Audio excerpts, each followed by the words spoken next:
Всем доброй ночи, дорогие друзья. Мы все знаем, что родная земля, наши корни, наша генетика, родина – это все нам помогает в течение жизни.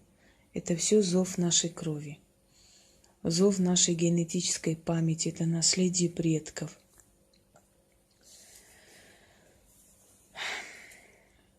Если вы находитесь на чужбине, то у вас все время тянут свои родные песни, легенды, эпосы, предания. В них вы находите утешение, спокойствие. Они вам помогают набраться сил. Известно, что когда человек сражается за свою землю, за свой дом, он бьется как лев. Когда он идет воевать по контракту, он просто отсиживает свое время и уходит. Потому что чужая земля не влечет его так, как своя. Потому что за чужую землю не хочется умереть. Землю называют матерью, поскольку она рождает, она дает жизнь, она забирает жизнь. Она может быть яростной, она может поднять волны вверх, она может создать землетрясение, она может извергнуть вулканами, но в то же самое время она кормит тысячелетиями человечества. В землю сажают, собирают урожай, из земли берут все нужное для жизни. Все, что в нас есть, все эти химические или органические составы есть в земле. Мы превращаемся в землю, уходим. Из земли рождается, из нашего праха новая жизнь. Земля дает последний приют и пристанище родным, близким людям. Мы доверяем, мы отдаем земле. Мы говорим, отдали земле. То есть мы отдали земле. На хранение отдали то, что нам ценно и дорого, родного человека. Поэтому земля имеет многофункциональные, многозначимые вообще понятия земля. По одной легенде, армянский царь Аршак, который был пленен и заточен в крепость персидским царем Шапухом. И так получилось, что ради развлечений царь приказал половину его кельи посыпать персидской землей, другую половину армянской землей. И вот когда Аршак шагал по земле персов, он шагал с поникшей головой, опустив взгляд, смирившись с судьбой. Но стоило ему вступить на армянскую землю, он поправлял плечи, он вспоминал, что он царь, что он самодержец, что еще не все потеряно, он набирался сил, он злился, он ругал персидских царей, он говорил, что выберется отсюда и отомстит за себя. Потом обратно проходил, не зная того, опять по земле персов, и снова смирялся с судьбой, снова взгляд бросал на землю, снова был поникший взгляд, отчаявшиеся глаза. То есть это говорит о том, что родная земля дает силу человеку. Мы говорим, дома даже стены родные помогают. Это все не просто так рожденные слова. Итак, для того, чтобы совершить этот ритуал, вам нужно взять родную землю. Естественно, для тех людей, которые живут вне России, нужно будет кого-нибудь попросить, я не знаю, посылка ли или как, но отправить вам землю. Хоть какую. Естественно, не погостную землю. Я надеюсь, ума хватит на это. Это земля моей родины. Я храню у себя. Есть там целый пакет моей земли. Я иногда совершаю ритуалы с ним. Потому что это та земля, которая мне дает силу. Это та земля, где находится моя генетика, зов моей крови, в которой похоронены мои близкие люди, которые завоеваны кровью моих предков. Это земля моей Родины. Поэтому я спокойно могу совершать ритуал, обращаясь к земле своей Родины. Живущие в России люди, естественно, могут вполне взять землю своей Родины без проблем, это уже не составит труда, и совершить этот ритуал. Люди, которые, скажем, живут в Москве, но родом из Северного Кавказа, Закавказья, ну, не знаю, то же самое могут привести землю к себе. Если вы родились, скажем, в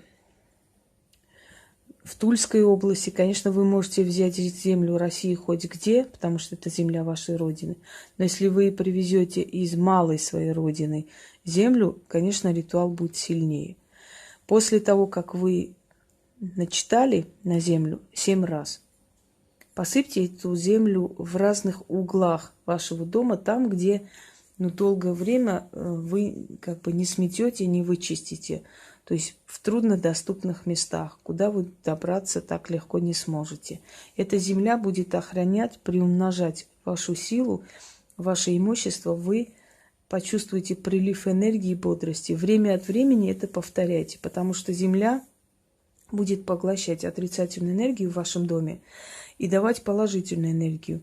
И вот как она богата, как она сильна, так будете вы сильны на тот период, пока этот заговор работает. Когда земля уже полностью поглотит эту отрицательную энергию, она обессилит. И вам нужно будет по новой это провести. Итак, вам нужно будет взять землю своей Родины, родного края, малой Родины, каждому свое. Зажгите свечу, обычную восковую, можете церковную взять, там без разницы. Там нет никакой разницы абсолютно, потому что точно такие же свечи, обыкновенные, ни с каким они ни благословением, ни с какой энергией. Обычные восковые свечи они. И возьмите какой-нибудь или благовоние, или можете масла, например, вот в этих емкостях, чтобы запах был приятный рядом находящийся. И, ну, именно или масла, или благовония, потому что это тоже энергия Земли, это энергия цветов, это энергия природы. Но чтобы поменьше было химии, скажем так.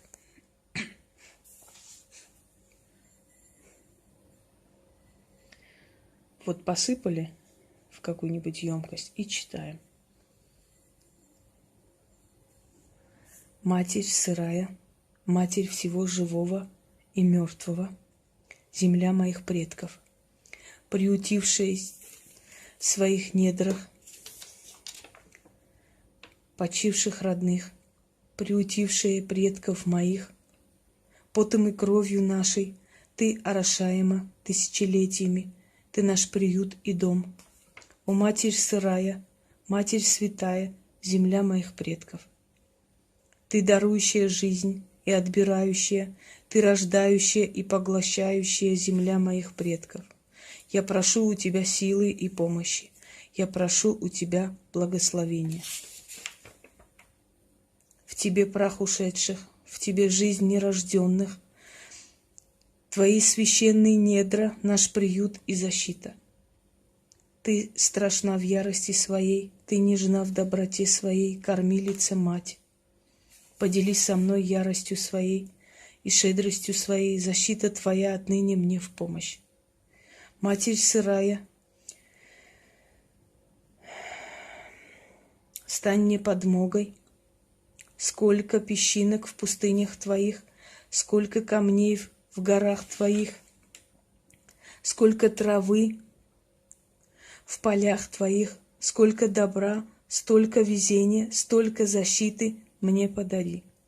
Земля моих предков, ты моя сила и защита, и помощь, как ты богата, Матерь-Земля, как ты сильна, так я сильна и богата. Аминь. Вот этот заговор читайте 7 раз.